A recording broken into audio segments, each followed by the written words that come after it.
How do you help leaders and teams solve these multicultural differences and work together as a team to communicate effectively? When I work with leaders of multicultural teams, we spend a lot of time exploring their perceptions of the different cultures that they work in. I get them to understand that because people do things differently. And just because they do things differently, it doesn't mean it's wrong.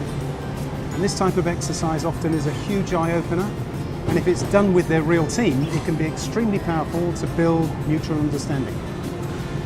I encourage cross-cultural teams to be open and to talk about the specific issues that they have with each other.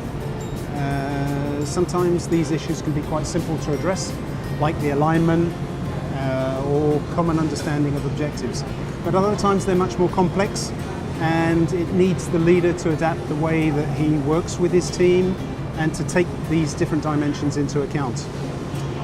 And as teams are working more and more remotely from each other, this adds an additional layer of complexity to leading either global or regional teams. The other thing that I do is I always start off any session I do with multicultural team with some explanation of good questioning techniques and how to give constructive feedback.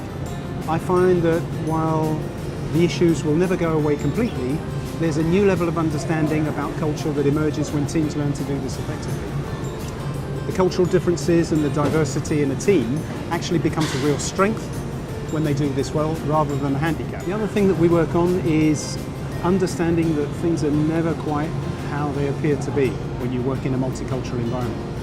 I think leaders need to be open, they need to be curious as well, and good communication for me is key to overcoming those difficulties.